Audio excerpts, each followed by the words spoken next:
안녕하세요. 상암다육농원의 샤리아르입니다. 오늘은 다육이가 여름에 잘 죽는 이유에 대해서 찍으려고 해요. 근데 이게 정말 내용이 재미가 없어요. 왜냐면 이렇게 식물학 지식이 조금 제가 설명을 해야 되거든요. 이게 공부라서 뭘 해도 재미가 없네요. 일단 다육이 잘 죽는 이유는요, 물 때문입니다. 다육이가 여름이 되면요, 그 캠에로 일반적인 광합성에서 벗어나서 캠이라는 광합성 방법을 사용하거든요. 요게 이제 물 소비량이 엄청나게 적어요.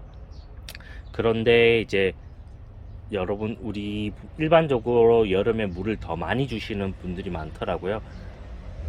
덥다고. 근데 그게 다육이한테는 엄청나게 해롭습니다. 일단 제가 재미없어도 설명을 한번 해드릴게요. 제일 큰 이유가요, 케미로를 사용하는 다육이는 증상작용을 거의 낮에는 못하고요, 밤에도 효과가 미비합니다. 그리고 광합성을 케미로를 사용하면 일반적인 광합성 방법보다 수분 소비가 엄청나게 줄어들어요. 그렇게 되면 토양의 수분 소비가 엄청나게 줄어들죠. 그러면 토양에 수분이 많아서요, 과다 수분에 의해서 토양 온도가 쉽게 상승됩니다. 햇볕을 받으면 온도가 빨리 올라가져요. 그렇게 되면 이 내부에 있는 미생물 그리고 온도 상승으로 인해서 문제가 조금 발생이 됩니다. 그러면 일단 재미없더라도요, 광합성이 어떤 건지 기본적인 건 한번 제가 설명해 드릴게요. 광합성은 일단 빛이 있는 낮에만 이루어집니다. 광합성에서 필요한 거는요, 물과 이산화탄소입니다. 그리고 물과 이산화탄소를 사용해서요, 포도당과 산소, 물이 생성됩니다. 여기 포도당은요, 저희가 일을 해서 버는 돈이라고 보시면 됩니다. 이 상태로는 다육이가 포도당 상태에서는 이용을 하진 않고요, 그건 저장된 형태로 있는 거거든요.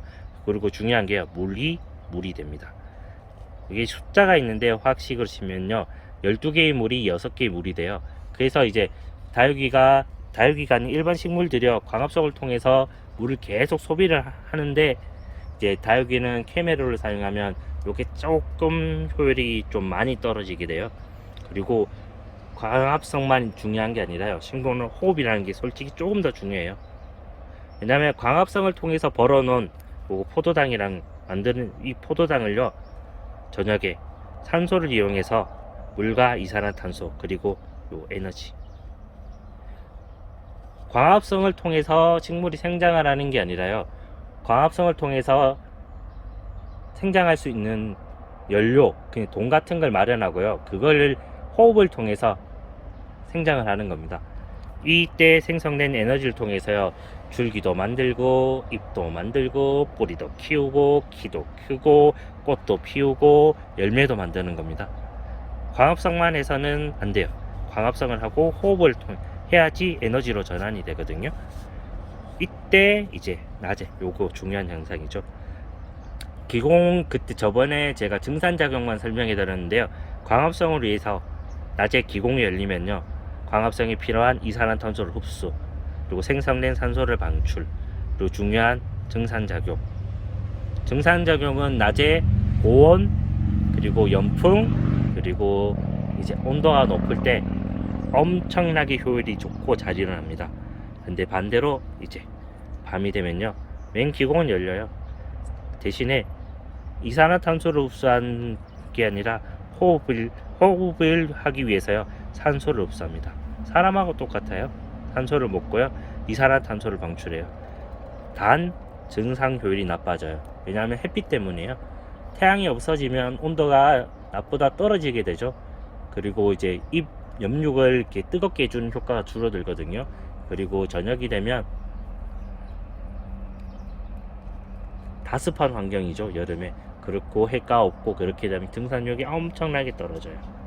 그래서 일반적인 식물의 관다발 식물이나 이제 화분과 식물 같은 경우에는요, 토양의 온도가 높고 화분 내의 온도라고 보셔도 돼요. 되게 위에 공기 중의 온도가 낮으면요, 일액 현상이라는 방법을 사용해서요, 잉여 수분, 죽을 것 같다고 막 수분을 수공을 통해서 뱉어낸다고 보시면 돼요. 관역 키워 보신 분들은 좀 많이 보셨을 수도 있어요. 이렇게 관엽 주변에 방바닥에 물이 이렇게 흥건하게 떨어져 있는 현상을 요 일액 현상이 통해서 나타나는 거로 보시면 되거든요. 이렇게 재미없는 거 또 한 개 더 해볼게요. 이게 일반적인 광합성 방법이고요. 다육이는 원래 이제 고온 건조한 기후에 사는 생물들은요, 캠회로라는 걸 사용해서 독특하게 광합성을 합니다. 왜냐하면 고온 건조한 상태에서 낮에 기공을 열면요, 수분이 증산작용을 통해서 다 빠져나가 버려요. 그러면 고온 건조한 곳에서는 물을 구하기 어려운데요, 그렇게 수분을 잃어버리면 식물은 살 수가 없습니다. 그래서 자기들이 필요한 수분을 지키기 위해서요, 색다른 광합성 방법을 택합니다. 그래서 일반 식물과는 다르게요, 밤에 기공을 열고요, 산소를 흡수하는 게 아니라 이산화탄소를 흡수합니다. 그리고 이거를 식물체만 갖고 있는 액포라는 기관이 있거든요. 그 안에 말산의 형태로 저장을 합니다. 어떻게 보면 적금 넣는 거라 보시면 돼요.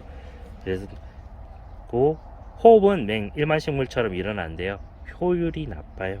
이유가 광합성을 통해서 벌어들이는 포도당의 수가 엄청나게 적습니다. 이것 때문에 제가 공부를 좀 더 했는데요, 보통 보니까 C3 식물이 한 40개 정도 많이 만들면 C4 식물은 80개 정도.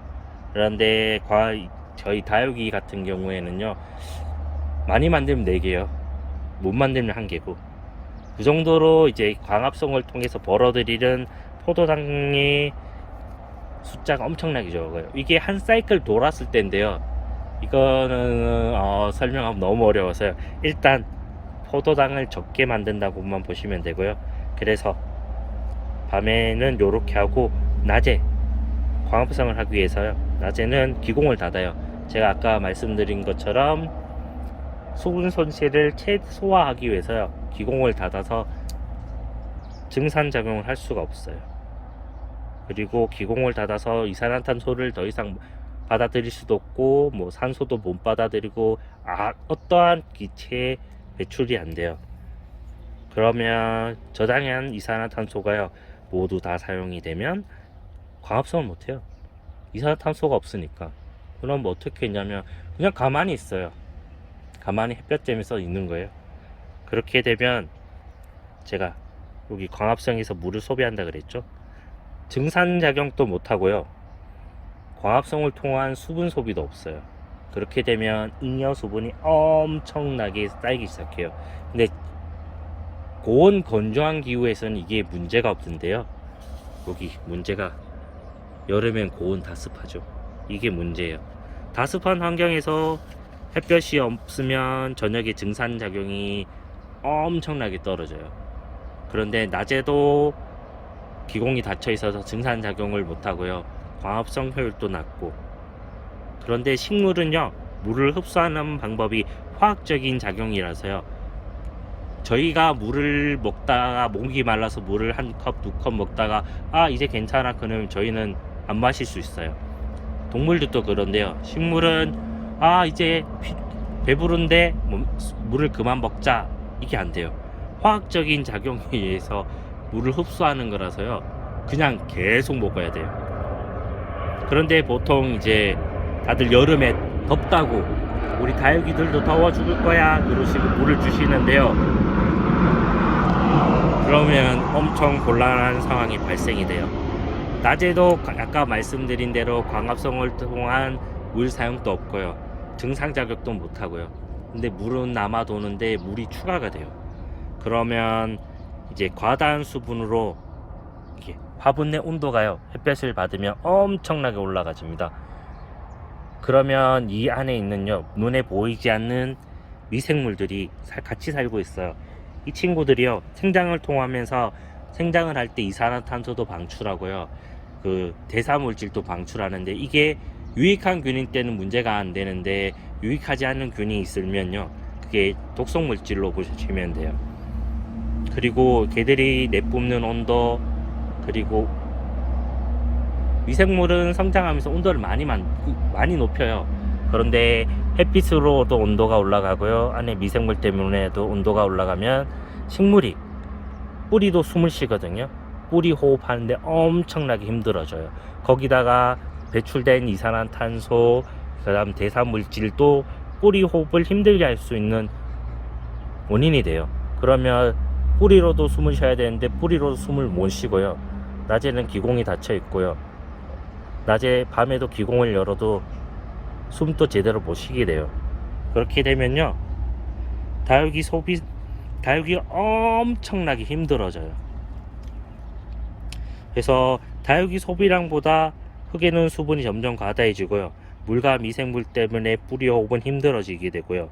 결국에 과다 수분으로 뻥 하고 세포가 터지거나요. 아니면 호흡 불량으로 어머니 안녕히 계세요 하고 죽어버려요. 이게 세포가 터지는 현상이 얼마나 무서운지 잘 모르시는 것 같은데요. 아니, 알고 계세요? 아침에 일어났는데 애들이 다 녹아있다, 물러서 죽었다, 그렇게 얘기하시잖아요. 그게 세포가 터져버려서 그런 거예요. 한번 터져버리면요, 식물은 세포벽이 단단한데 그게 한번 부서져 버리면 회복이 되지 않아요. 어떤 방법으로 세포는 터져버리면 끝이거든요. 그래서 물이 과해서 세포가 빵 터져버리면 아침에 일어나면 애들이 흐물흐물해져 있어요. 되게 안타까운 현실이죠. 결국에 이게 다 물 때문이에요. 다육이 여름 사망 최고의 원인은요, 과다한 물 공급이에요. 그리고 제가 설명해드린 그 호흡 불량, 과습을 견디더라도요, 문제가요, 다육이가 건강한 상태가 아니에요. 저희도 힘든 환경, 여름에 밖에서 더울 때 땡볕에서 일하시거나 뭐 그렇게 되면요, 힘들잖아요.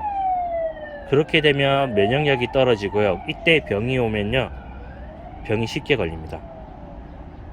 그러면 병에 대한 면역력이 떨어져서 저항을 하지 못하고 병에 걸려서 죽게 되는 경우가 생깁니다. 그러므로 덥고 습해지는 여름에는 물을 정말 아끼셔야 돼요. 애들이 정말 죽을 것 같다, 그러면 소스병 같은 걸로요, 뿌리 제일 밑에 부분에서 한두 번 쭉쭉 짜주세요. 더 이상은 주시면 안 돼요. 다육이 사망 원인의 1위는 항상 과다한 물이에요. 이게 다육이만 이런 게 아니라요, 식물은 물을 좋아하지 않습니다.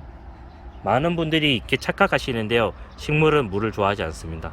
딱 물 좋아하는 식물 하나 있어요. 수생식물. 그 계열 빼고는요, 식물은 물을 좋아하지 않아요. 그렇기 때문에 잉여 수분을 밖으로 배출하려는 기능이 엄청나게 발달되어 있고요. 안타깝게 다육이는 그 기능이 좀 떨어지죠. 왜냐하면 자라난 환경이 그래서 그런데요, 정말 안 좋아합니다. 심지어 그렇게 물을 좋아한다고 알려져 있는 관엽도요, 물이 과해지면 이렇게 입장 끝으로 보여줘요. 나 죽을 것 같아요, 물이 너무 많다고요. 그런데도 물을 주면요, 관엽도 빵 하고 터져서 죽어요. 다육이가 물에 좀 더 약하다 뿐이죠. 모든 식물들은 물을 좋아하지 않습니다. 딱 자기가 살아가는데 필요한 만큼의 물만 있으면 되지, 그 이상의 잉여 수분은 식물의 저항력을 떨어뜨리고요, 반대로 병균들에게는 엄청나게 좋아져요. 병균하고 곤충한테는요, 과습인 천국이에요. 근데 식물은 과습은 지옥으로 가는, 기차를 타는, 어떻게 보면 열차표라고 보시면 돼요. 잊지 마세요. 식물은 물을 좋아하지 않습니다. 생존에 필요한 물만큼만 있으면 좋지, 그 이상의 물은 식물한테는 독입니다. 그러니까요, 잊지 마시고요, 이 모든 설명이요, 결국에는 물을 적게 주시라고 제가 얘기하려고 이렇게 만들어 온 설명이거든요.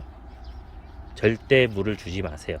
지금 정말 애들이 힘들어 보이면요, 지금 조금 주시고요, 장마가 시작되면 물을 주시면 안 돼요.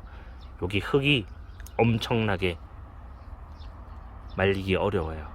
그리고 식물은 물을 좋아하지 않지만 흙은 물을 정말 좋아합니다. 뿌려보세요. 절대 안 뱉으려고 끝까지 잡고 있어요.